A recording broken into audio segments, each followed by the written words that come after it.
I keep my goals to myself, cause whenever I share with folks, they get a look upon their face and their memory floats to a time where their goals and the stars ain't... What's good? We're going to get into NXT from June the 2nd, 2026. This was a pretty okay episode of NXT. It still felt kind of filler. We're still getting used to the new cast of characters that we have, which is fine. Most of them are pretty okay for the most part. And I like the backstory that we're getting from these characters, so that's fine there.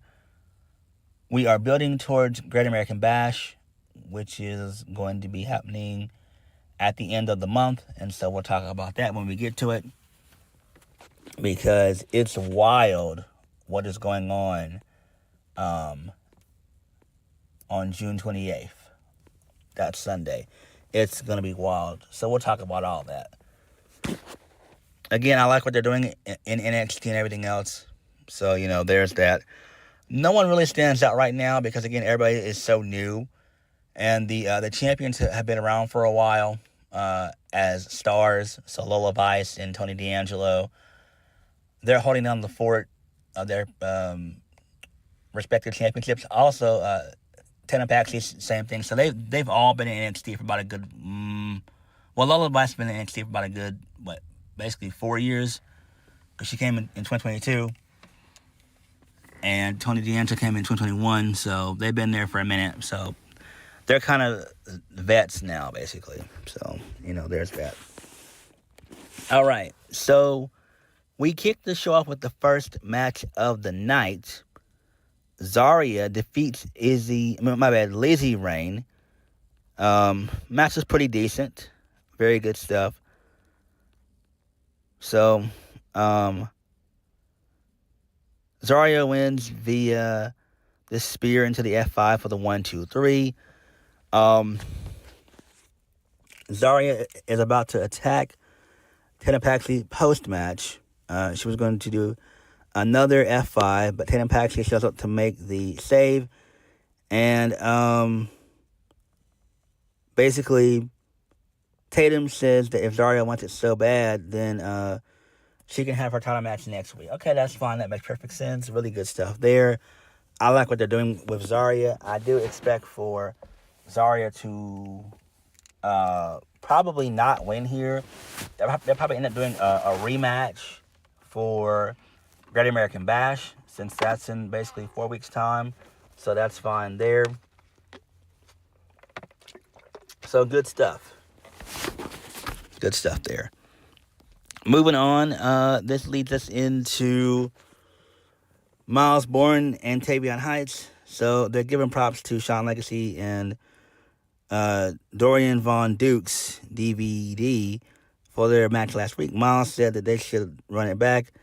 Tavion disagrees with that, and they should join forces and beat the block like the No Corner Catch crew would. So Miles reminds Tavion that their match against Darkstate is just a one-night reunion because he has a title to defend. And then Sean Legacy and Dukes, they contemplate the idea of teaming up together, which is fine. So I do like that. That's perfect. That makes perfect sense. NXT needs fucking tag teams because that tag team division is very, very weak. And I feel that the NXT is not going to use Sean Legacy nor Dorian Von Dukes right. So I think putting them in the tag team division, making them a makeshift tag team is fine. That makes perfect sense, and I'm down with that. So that should be fun there. Moving on from that, this leads us into lame-ass Sean Spears. He was on this show. Ugh, my gosh. So he was talking to Nico Vance. Sean Spears said that last week was nothing more than miscommunication. Izzy Dame shows up, and she says that they should just forget about what happened last week. Calling doesn't make excuses. Izzy says that she's going to put the NXT Women's Championship on the back burner for now because they have other business to take care of. Izzy tells the Calling defense what they started last week against OTM. Okay, whatever, that's fine. Moving on from that, we get a graphic of the Great American Bash. That's going to be taking place on Sunday, June 28th. And it's going to be on the CW. That's great. But also, TNA and AEW, they're doing Forbidden Door and Slammiversary. So basically, that's 3 shows in one night. That is way too much. That's overkill, right? I wish that NXT would do their show on that Saturday, which would be fine, which would be better, and then that way you can have Slammiversary be a standalone, same thing with Forbidden Door, right? But that's just too much wrestling to try to watch in one night. I'll definitely try it, but man, that's a little bit too fucking much. You're talking about a total of, I'm pretty sure Teenage are going to have probably 10 matches. NXT is probably going to have 6 matches, so that's 16 right there. And then you add in Forbidden Door, which will probably have a good 10 matches. You're talking about basically 26 matches. That is way, way too fucking much. And I can't stand when companies do stuff like this. I feel that TNA should have really have Slammiversary in July, basically, like they've always done. And then that way NXT can have its standalone moment in the sun by doing Great American Bash on that Saturday on the 27th, and then have Forbidden Door for AEW all by itself for Sunday. But it is what it is. Nothing can be done about it. It's just going to be tough to watch and review because that's a lot of matches to deal with. That's a lot. I don't even know. It's just, wow. I don't fucking know. It's a little bit too much. Way too much. Like, no. Moving on. So, this leads us into the Calling versus OTM. That match got thrown out because Saquon Sugars, he showed up and he attacked Cutler James with a lead pipe. We didn't really see it because it was so dark and everything else and all that stuff. So, but we could hear Vic Joseph and Booker T on commentary mentioning who it was on commentary. So at least we got that. But from my vantage point, we couldn't see it all too well. I mean, because it was dark. It wasn't even really like fully lit. So, you know, I mean, that's fine. It is what it is. Who really cares though? All right, moving on from that, this leads us into This leads us into OTM. They ended up defeating the Calling. So, you know, there's that. That's fine. It seems like they could be breaking up the Calling, which would make sense. Sean Spears is totally fucking useless. Nico Vance would be great as a singles act by himself. Same thing with Easy Dame. But Sean Spears is totally fucking useless. I don't even want to see this guy as a producer. It's just send him back to Canada and I guess have him work a everyday day job, right? Because this wrestling thing, in my opinion, it ain't working out. But it is what it is. We know that's not going to happen, so whatever. But I don't know why the crowd likes OTM. OTM, to me, they're okay, but man, like, they have had so many stop and start pushes that it's unreal. But the crowd, for whatever reason, they love them. I have no idea why, but they love them. Moving on, this leads us into Tate Wilder. He was backstage talking to AK Prosper in the locker room. So EK asked Tate if he's ready for his match tonight. EK says that tonight is just another opportunity for Tate to show out, pick his spot, fight smart, but not too fast. So Tate, he appreciates the advice, but he has to do whatever he can to stand out. He has to take chances. EK tells Tate that he needs to slow down a bit. Cam Hendricks, he shows up. Cam says that Eli Knight is right. Tate is too reckless out there. Tate tells Cam to chill out. Cam understands the hate because they started in NXT at the same time. He beat 2 champions in his first match, and he's fighting for the NXT Championship in the main event. While Tate is still looking for his first victory, Tate says that he's ready to take care of business with Jackson Drake. So then Tate walks away. Cam tells EK that this is a big night for him as well, because he'll get to tell his grandkids one day that he was in the building the same night Cam Hendricks won his first NXT championship. And then EK hopes that Tony D'Angelo kicks Cam's ass tonight. Okay, that's fine, whatever. Who cares? Moving on, Tate Wilder ended up losing to Jackson Drake, which, it's self-explanatory. They're obviously pushing the Vanity Project pretty damn hard, which is fine. I like them. They are good. I don't know why Bailey Humphries is there, but it is what it is. Myra Lockwood. So, there's that, but whatever. Who really gives a damn at the end of the day? But this is fine. But Tate Wilder, he is good. I do like him. I kind of wish that he would slow down with some stuff, but it is what it is. The guy's probably like in his, I'd say at least maybe mid-20s, 25, 26, somewhere around that. So he's still fairly young. But, it is what it is. Moving on from that, Emily Agard, she had an interview with Robert Stone in his office. Robert Stone is excited to have the Great American Bash as the very first NXT pay-per-view on the CW. It's going to be a special night with a stacked card. So Darkstate, they barge in, and they're looking for Saquon Sugars. Robert Stone says he has to postpone their match. Darkstate says Deion Lennox has no problem with replacing Cutler James tonight. So Jasper Troy shows up. And then Osiris Griffin says that nobody cares about Jasper. And then Griffin and Jasper, they start having words with each other. And then Deion Lennox beats up Jasper Troy.